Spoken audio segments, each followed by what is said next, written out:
పండగ సీజన్ వచ్చేసింది. అందరూ చక్కగా ఇంట్లో వండిన ఆహారం తీసుకుంటూ, అందరితో కలిసిమెలిసి ఉంచి, సోషల్ బాండింగ్ పెంచుకుంటూ ఇలాంటివన్నీ ఉంటాయి. మంచిగానే ఉంటుంది. కాకపోతే ఫెస్టివల్స్‌లో కొన్ని ప్రాబ్లమ్స్ కూడా జరిగే అవకాశం ఉంటుంది. ఏంటంటే షుగర్ ఇంటేక్ చాలా ఎక్కువైపోతది. రోజంతా షుగర్ తీసుకుంటా ఉంటాం. డీప్ ఫ్రైడ్ ఫుడ్స్ తీసుకుంటా ఉంటాం. చాలా ఎక్కువ ఫుడ్ తీసుకుంటూ ఉంటాం. భుక్తాయాసంతో పడుకొని మధ్యాహ్నం నిద్రపోతూ ఉంటాం. లేట్ నైట్ అయిపోద్ది. లేట్ నైట్ హెవీ మీల్స్ ఉంటాయి. నిద్ర సరిగ్గా పోరు. అదేవిధంగా కొన్ని మెడిసిన్స్ కూడా మర్చిపోయే అవకాశం ఉంటుంది. అందుకని ఫెస్టివల్స్లో మన హెల్త్ ఎలా మెయింటైన్ చేసుకోవాలి అన్న విషయంలో చిన్న చిన్న సజెషన్స్ ఒకసారి చెప్తాను. ఇంపార్టెంట్ థింగ్ ఏంటంటే స్వీట్స్ తీసుకుంటే ఒక్క స్వీటే తీసుకోండి. షుగర్ ఉన్న వాళ్ళు తీసుకోవద్దు. షుగర్ లేని వాళ్ళు ఒకటే స్వీట్ తీసుకోండి. మల్టిపుల్ తీసుకోండి. ప్రతి మీల్ ముందు తీసుకోకండి. ఒక స్వీటే తీసుకోండి. అది కూడా ఎర్లీ ఇన్ ది డేట్ తీసుకోండి. నైట్ తీసుకోవద్దు. ఎర్లీగా తీసుకోండి.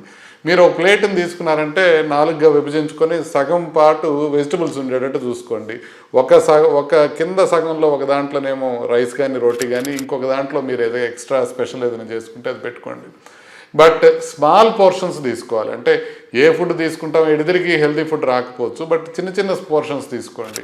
మీరు ఇంకోటి గుర్తుపెట్టుకోవాల్సింది ఏంటంటే బెల్లం కూడా ఒక రకమైన షుగరే. దాంతో కూడా ప్రాబ్లమే. బెల్లంతో చేసిన గారెలు కానీ అరిసెలు కానీ ఏదో ఒకటి తినేస్తూ మనం స్వీట్ తినలేదని మాత్రం అనుకోకండి.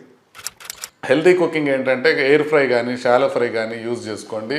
తర్వాత మీరు పండగల్లో ఇంపార్టెంట్ థింగ్ మనం మర్చిపోయేది ఏంటంటే ప్రోటీన్ ఇంటేక్ తగ్గిపోద్ది. విపరీతమైన కార్బోహైడ్రేట్ మీరు తీసుకుంటే కనుక అన్నీ మీరు పులిహోర చేసుకోండి, పరమాన్నం చేసుకోండి, అన్నం ఎక్కువ తీసుకోండి, అన్ని రకాలుగా కూడా మీకు కార్బోహైడ్రేట్ ఎక్కువైపోతుంది. కొంత ప్రోటీన్ ఫుడ్ కూడా ఫైబర్ ఫుడ్ కూడా ఉండేటట్టు చూసుకోండి. ఒక ఫ్రూట్ కానీ సలాడ్ కానీ ఫుడ్కి ముందు తీసుకోండి. దాంతో కొంత ఇది తగ్గుతుంది. ఏదన్నా స్వీట్ తీసుకునే ముందు కూడా ఒక 200 ml గ్లాస్ వాటర్ తాగి తర్వాత తీసుకోండి. ఆ తర్వాత యాక్టివిటీ బాగా మెయింటైన్ చేసుకోండి.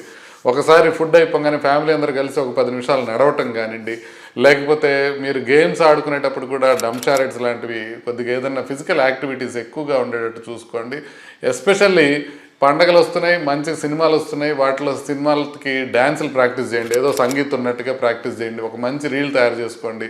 ఆ ఫిజికల్ యాక్టివిటీని మీరు ఉపయోగించుకోండి. స్ట్రెస్ తీసుకోవడం తగ్గించుకోండి. ఫ్యామిలీతో బాగా స్పెండ్ చేయండి. షుగర్ ఉన్నవాళ్ళు, బీపీ ఉన్నవాళ్ళు ట్యాబ్లెట్స్ మానద్దు. హార్ట్ పేషెంట్స్ ఏంటంటే సాల్ట్ ఎక్కువ ఉండేది తీసుకోకూడదు. చివరికి పండగ అనేది మనకి ఎంజాయ్మెంట్ కింద ఉండాలి కానీ మనం పండగప్పుడు హెల్త్ పాడు చేసుకోకుండా ఉండటం చాలా ముఖ్యం. దీనిపైన ఇంకా కొత్త టిప్స్ ఏమైనా వస్తే నేను చెప్తాను. ప్రస్తుతానికి ఇంతవరకు పాటించండి.